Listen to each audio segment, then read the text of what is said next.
بسم اللہ الرحمن الرحیم۔ السلام علیکم ورحمۃ اللہ وبرکاتہ۔ جی ناظرین، کیا حال ہے؟ ٹھیک ہے، خیریت ہے؟ مزاج گرامی کیسے ہیں؟ کیسا وقت گزر رہا ہے؟ امید کرتا ہوں کہ سب خیر و عافیت سے ہوں گے، اور دعا کرتا ہوں کہ اللہ پاک آپ کو خوشیوں بھری زندگی سے نوازے، آپ کے ماتھے پہ کبھی غم کا شکن نہ آئے، آپ کے ہونٹ ہمیشہ تبسم اور مسکراہٹیں بکھیرتے رہیں۔ ناظرین کرام، آپ دیکھ رہے ہیں میرا یوٹیوب چینل فطرت انسانی۔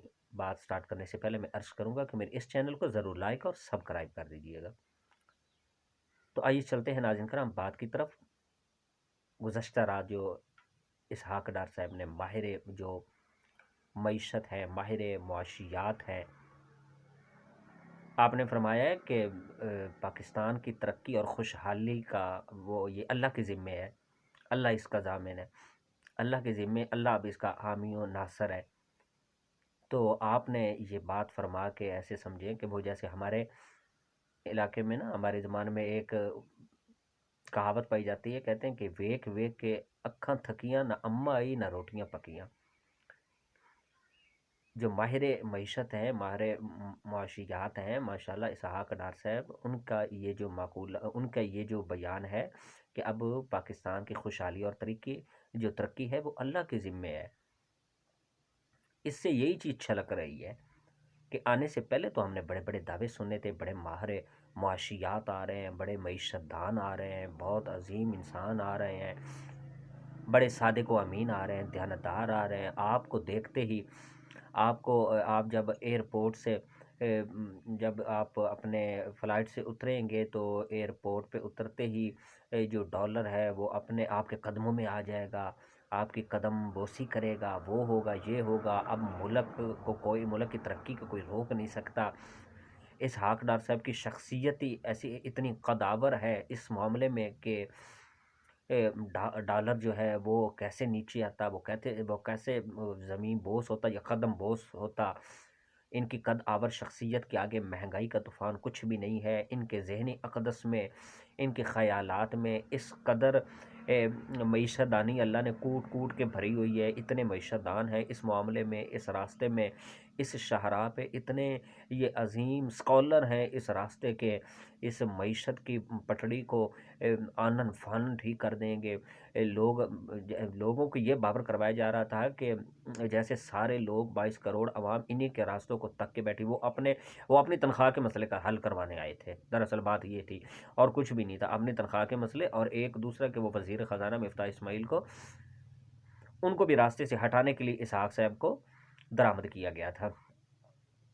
تو دوسرا پھر ان کا ایشو کہ جو ادھر سے بیٹھے باہر کی ہواؤں فضاؤں میں کھلے دن رات یہی راگ الاپتے تھے، یہی دکھڑے سناتے تھے کہ ہائی میری تنخواہ، ہائی میری تنخواہ، جو 5 سالہ کٹھی 72 کروڑ کی شکل میں، 72 کروڑ کی صورت میں ان کو پیش کر دی گئی۔ بس یہ اسی لیے آئے تھے، میں تو کہتا ہوں جو ان کے دعوے تھے، جو ان کے فلک شگاف جو نعرے تھے، ان کی وہ جو معیشت دانی تھی، وہ کہاں چلی گئی؟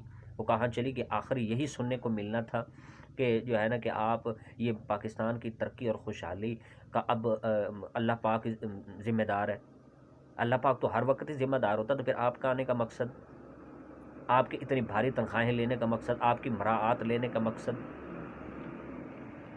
بندہ پوچھ سکتا ہے نا، پوچھنا تو ہمارا حق نہیں بنتا کہ بھئی آپ کے جو ہمیں جو سوانح خواب دکھائے گئے تھے کہ آپ تشریف لا رہے ہیں، وہ ہوگا، یہ ہوگا، آخر اس کا پھر مقصد کیا تھا؟ یہی آپ نے ہمیں سنوانا تھا، یہی سنانا تھا کہ جو ہے نا کہ اب اس کی ترقی اللہ کے ذمے ہے۔ وہ تو ہمیں بھی پتہ ہے کہ اللہ ہی کے ذمے ہے، اور شروع سے ہر بندے، ہر سانس میں اللہ کا، ایک ایک سانس پہ اللہ کا کنٹرول اور قبضہ ہے، وہ تو ہمیں بھی پتہ ہے۔ وہی خالق و مالک ہے، وہی رزق دینے والا ہے، وہی روزی دینے والا ہے۔ تو پھر آپ کا مقصد، آپ بھاری تنخواہیں بس لینے آئے تھے، اپنا پچھلا جو حساب تھا بے باک کروانے آئے تھے کہ آپ نے یہی سنوانا تھا؟ اب آپ کے جو جتنے ماشاءاللہ اتنا عرصہ آپ حکومت میں گزار چکے ہیں، اتنی آپ کی عمر ہو گئی ہے، آپ نے یہی سنانا تھا؟ ڈوبتی عوام کو آپ نے کوئی سہارا دینا تھا، ڈوبتی عوام کو، ظلم کی چکی میں پستی عوام کے زخموں پہ کوئی تسکین کا آپ نے مرہم رکھنا تھا، لیکن آپ کے پاس یہی جملہ ایک رہ گیا تھا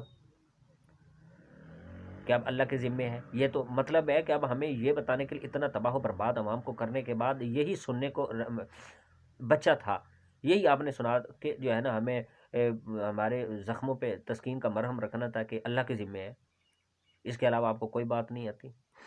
وہ تو ہر کوئی بندہ آپ سے زیادہ جو ہے نا نیک بھی ہے، نمازی بھی ہے، پرہیزی بھی ہے، آپ سے زیادہ محنتی بھی ہے، جفاکش بھی ہیں.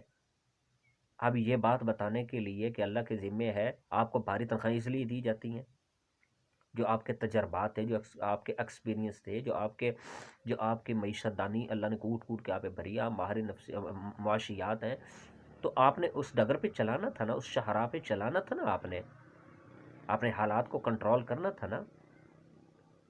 بڑے بڑے آپ کے صاحب تو یہ کہتے تھے کہ میں مہنگائی کا اس طرح بیڑا غرق کروں گا، اپنے کپڑے میں بیچ دوں گا.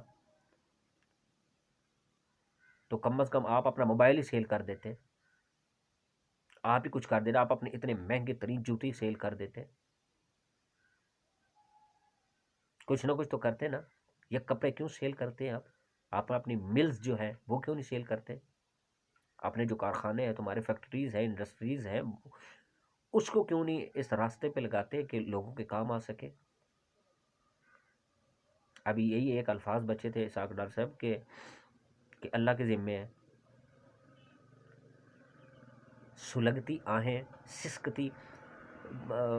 سسکی بھری جو ہے نا، جو عوام کی آہیں، جو ان کا رونا ہے، جو ان کا گھر، ان کے ذرا چل کے دیکھیں نا آپ، کیسے بیڑا غرق کیا ہوا ہے عوام کا. مہنگائی کی چکی میں مکمل طور پہ آپ نے پیس دی ہے.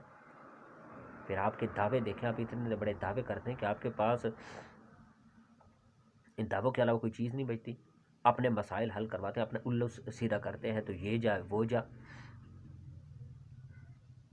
یہ آپ نے یہ بات کر کے، میں کہتا ہوں کہ 23 کروڑ عوام کے زخموں پہ نمک پاشی کا کام کیا ہے آپ کے اس جملے نے. کہ جو ماہر معاشیات ہوتا ہے، یہ جس کے پہ عوام توقع لگائی بیٹھی ہوتی ہے، اپنی امیدیں آپ سے وابستہ کیے بیٹھی ہوتی ہے، اس کا یہ جواب ہوتا ہے. وہ تو ہر کوئی بندہ سمجھتا ہے، لیکن پتہ ہے کہ اللہ اسباب کے ذریعے چلتا ہے. اللہ اسباب کے تحت، مسبب الاسباب اسباب کے تحت چلتا ہے، اور قانون کے مطابق یہاں سب کو رزق دیا جاتا ہے، سب کی ضروریات پوری ہوتی ہیں. تو پھر آپ کو لانے کا مقصد، آپ کو بھاری تنخواہیں دینے کا مقصد، آپ نے دل، یہ ایک طرف تو یہ آپ کا جملہ انتہائی، آپ کا یہ جو جملہ ہے، آپ کا یہ بیان ہے، ایک طرف تو اس نے ہمیشہ کے لیے ایک لطیفے کی صورت اختیار کر لی ہے.